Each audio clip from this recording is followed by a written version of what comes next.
Noah, for you, how was it dealing with the helmet communication with the crowd noise? I thought the helmet communication was great. Coach Baber did a great job, and then a lot of credit to Sean, Faith, and our equipment staff. They did a really good job with the ear covers and just with the whole new system. So, great job in a very loud atmosphere. How important this for either one of you guys was this bye week in terms of getting healthy and kind of figuring things out before you play Utah, having that extra week of rest? I thought it was great. I thought it was much needed. Like you said, getting healthy. We had a couple guys that were a little bit banged up. And just in terms of getting back to fundamental football and doing things, blocking, tackling, and catching, that'll matter the most. So. Noah, how do you go about getting guys like Keyan and Sam Olsen and the tight ends involved more in the passing game? Yeah, I just got to do a better job on my part. Just continuing to trust my progressions, get more comfortable, get better at that. But like he said, the bye week was a really good week for us to be able to just kind of focus on ourselves, still prepare for Utah, but really focus on ourselves, get back to the basics, and I'm excited for the future. Keyan, do you feel like maybe your health has kind of kept you from performing? I wouldn't say kept me from performing. Obviously, everyone has things they got to deal with that come up. I'm healthy now, so that's all that matters. Ready to go. Yeah, that was along with Justin was saying. This is supposed to be a breakout year for you. You were behind an NFL tight end the last couple of years, but you only have 2 catches so far. Are you poised to have a big game, and what can help you get going? Absolutely. Like I said, just focusing on making sure I'm in the right spot and doing what the offense and doing what Noah needs me to do to get open to create more separation. Noah, how have you taken this time with the extra week? You've had the NAU game and the Kansas State game. Probably not some of your best performances, but a lot of success here at Arizona. So how have you handled this week in terms of preparation, and what's the mentality heading into Utah? Yeah, just a lot more meetings. Got an opportunity, just like I said, we still prepared for Utah last week, but last week was really just kind of focusing on us, just kind of getting back to doing the little things. That's what I think especially me, did a poor job in the NAU and Kansas State game. So just kind of learning from the past, but at the end of the day, we're moving on, and we're excited to go into Salt Lake this weekend. Coach Babers mentioned in terms of his advice to you, kind of like a golfer, going out there and over-swinging, taking it too hard, and just go out and take it easy, just let the game come to you. Do you think you were doing a little too much at times during that time, or I think, I'll take the blame for the offensive struggles the last 2 weeks. It all starts kind of with my position, so I'll take the blame for that for sure. But, Coach Babers and Coach Atkins and the whole coaching staff, they've done a great job.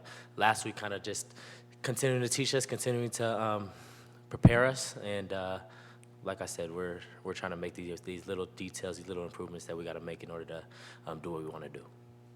Jason, right here. Noah, when you go back and watch film even throughout a game, is there a pattern to how teams are covering you guys this season, and is it different than last season? I think the coach has done a great job kind of preparing us each week.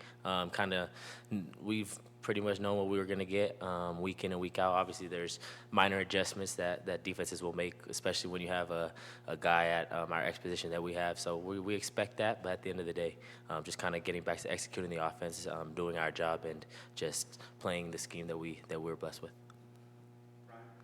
The deep ball that you threw to Malachi, the one that their guy came over and got, what did you see on that play, and what would you say went wrong to you? I think I was just late. I take full responsibility for that one.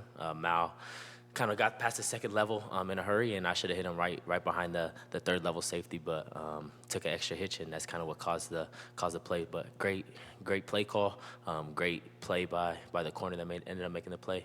That's all there is to it. The second three was maybe team after first or something like that, and it just the amount of time going from one to the other? No, not really. I think I just stayed in the play fake too long and then took an extra hitch that I didn't need to take. Oh, I didn't know it was a play action. Yes, sir. Question for both. What challenges does Utah present on defense? Yeah, I think they're a very disciplined team with a very disciplined D-line, especially. They play very hard. They're very technically sound, like they are every year for the past 3 years we've seen them. So looking forward to getting out there and competing. Yeah, I think we know what we're going to get from them. Very physical, front seven heavy, and then obviously the secondary is really good, and they do their job. So very well-coached team. It's a team that we're looking forward to kind of competing against, and looking forward to get back on track. And then your time to throw on PFF is up a little bit. What do you think that is this year?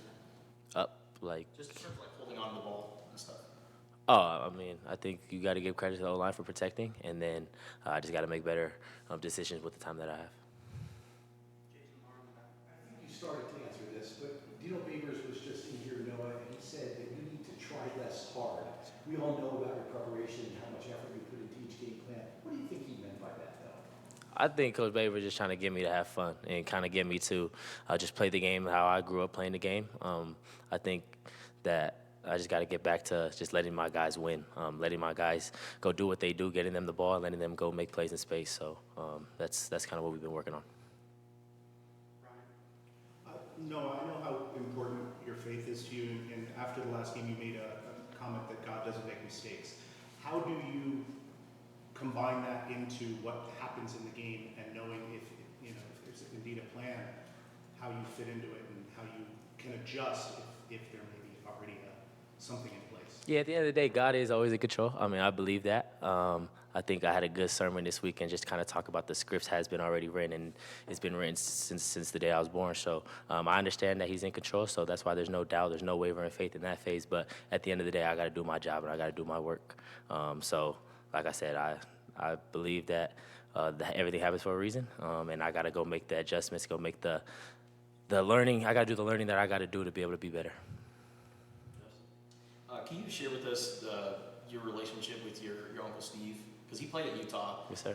Did you go to any Utah games, and what's your connection there? Yeah, I grew up going to Utah games, watching Utah games. Obviously, I had two uncles that went to the University of Utah, my Uncle Venny and then my Uncle Kelly Talivo, who went there as well. So grew up watching a lot of Utah games, so I kind of know a lot about their past, which is why I have a lot of respect for them. But looking forward to kind of going into that stadium and being able to compete. So your freshman year, was it your first touchdown pass against Utah? Yes, sir. What do you remember about that? Yeah, I think I just kind of remember my whole family was there, so I kind of knew it was a special. That's kind of I couldn't wait for that game, whether I was playing or not. And then actually the night before, T-Mac was my roommate, and I was just kind of telling him that I had a feeling that my first touchdown would be to him in that stadium. And like I said, God don't make mistakes, and it happened. And now I'm excited to see what script God has written for this Saturday. Question for both of you. A lot of people could easily write you guys off after a loss to Kansas State. How are you guys staying together and making sure that you guys can have the season that you can have? Yeah, I think, like I said, going back to this bye week, I feel like it was really good for us as a team to analyze all the small mistakes we made and look at why they can end up and make big turnarounds in games. So looking at that, we had some time to sit back and analyze everything, and I really feel like we present a good competition for Utah. Yeah. Oh, we good. I mean, I was just going to say, just this team's continuing to come together. I think we know that whether it's good and the whole world's praising us or if it's bad and the whole world's turning on us, it's about the people in this building, and we got to get better at the little things. We got to continue to play for each other and trust that we'll get the outcomes we want.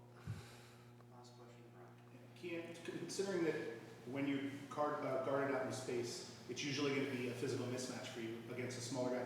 How do you put your size to your advantage as far as being able to get yourself open and make yourself the best target available? Yeah, for sure. I think just our offense is based on timing. So just being able to know whether it's play action or drop back, where I need to be and where I need to be there, and just being in the best position for Noah. Thank you, guys. Thank you. Appreciate it.